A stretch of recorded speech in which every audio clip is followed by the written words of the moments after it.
Le village de l'habitat est désormais ouvert.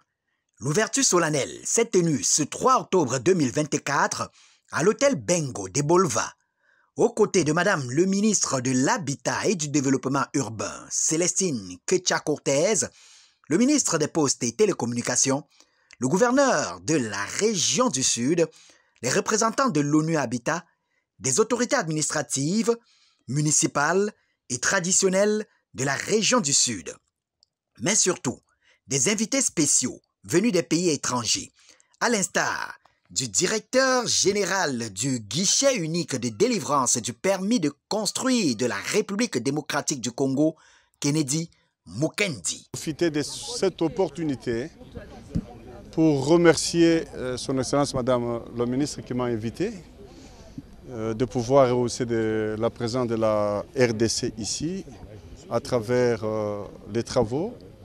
Et je suis très flatté. Très flatté, pourquoi? Parce que la jeunesse est aujourd'hui engagée. La jeunesse africaine doit avoir une conscience collective. Parce que l'avenir s'est construit aujourd'hui. Et cette prise de conscience, moi je voudrais faire le plaidoyer auprès de son Excellence Madame le ministre pour encourager les initiatives privées que j'ai vues. C'est très encourageant et nous allons partager la même expérience en RDC. Le directeur général adjoint pour le domaine technique de la République d'Angola, Claudio Francisco Fortunato. Gostamos de estar aqui. Au nom du gouvernement angolais et du ministère de l'Habitat, ils sont ici très heureux de pouvoir participer à cet événement et de voir que les jeunes sont implémentés, sont encouragés à participer au développement. Ils sont ici pour apporter leur expertise, leur savoir-faire, mais aussi apprendre de nous, du Cameroun, et ramener en Afrique. Du fond du cœur, ils sont très heureux d'être ici.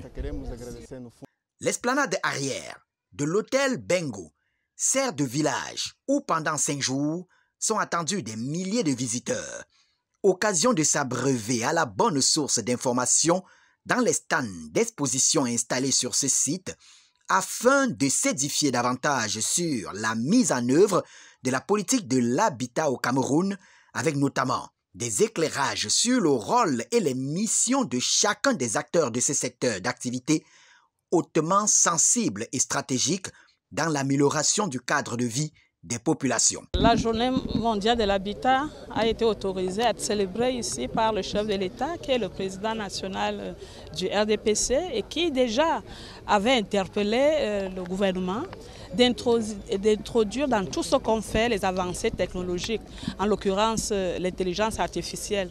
Et avec le thème donc de cette journée mondiale de l'habitat, nous ne pouvons pas avoir un habitat décent à ce siècle-ci sans y introduire l'intelligence artificielle. Et comme il a dit, c'est un démultiplicateur de tout. Donc vous voyez que les jeunes qui sont appelés à contribuer pour un habitat décent apportent donc leur contribution à travers les TIC. On a donc voulu démontrer comment est-ce qu'au niveau des embouteillages, des applications peuvent permettre de les résoudre. Et même au niveau même de la sécurité, le ramassage des ordures, c'est dire que avec l'intelligence artificielle, elle s'invite dans ce que tout le monde appelle de tous les vœux aujourd'hui les villes intelligentes. En plus des tables rondes et autres conférences thématiques, ce village de l'habitat apporte à chaque édition une valeur ajoutée dans la célébration de la Journée mondiale de l'habitat au Cameroun. Nous avons vu les initiatives innovantes des jeunes qui transforment du plastique en pavé autobloquant. Nous avons vu toutes ces institutions que le président de la République a bien voulu mettre sur place pour encadrer les jeunes, accompagner les jeunes, former les jeunes.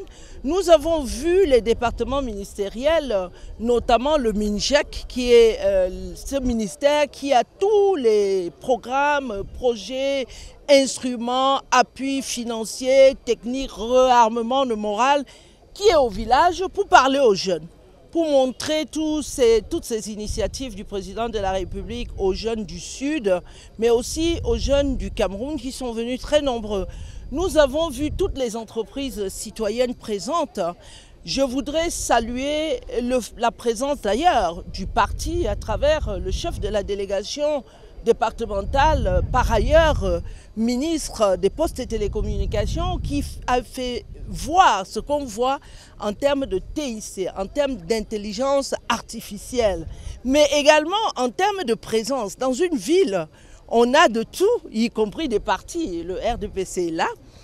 Et je suis très contente de voir ça. Je voudrais également remercier monsieur le gouverneur de la région du Sud qui, depuis le lancement, l'idée d'organiser dans le Sud a mis les petits dans les grands, en mobilisant ses collaborateurs pour mettre autour de ce village la sécurité que nous voyons et le vivre ensemble que nous avons découvert. Saluer la présence de nos frères qui nous viennent d'Angola, du Congo, du Kenya, tous ces frères qui viennent partager avec nous les bonnes pratiques de leur pays, mais partir des Bolova avec les bonnes pratiques du Cameroun pour les villes planifiées, les villes mieux organisées, les villes qui se construisent sous l'impulsion du chef de l'État sereinement mais sûrement. Donc je suis très heureuse que tous les acteurs soient là et que ce village soit un village très vivant. Et je suis là pour la semaine, comme j'ai dit à monsieur le gouverneur. Et tous les soirs, nous serons là pour voir, dès qu'on reviendra demain, comment ça se passe et nous assurer que les jeunes profitent de cette idée de mettre devant eux, à côté d'eux, tout un village ouvert gracieusement pour leur présenter les opportunités qu'offre le président de la République. C'est une plateforme pour les entreprises et institutions qui concourent à l'embellissement des villes et partant de l'habitat. En attendant la journée mondiale de l'habitat prévue le 7 octobre prochain, le village de l'habitat ouvre grand les portes pour la découverte des innovations dans la politique de l'habitat au Cameroun.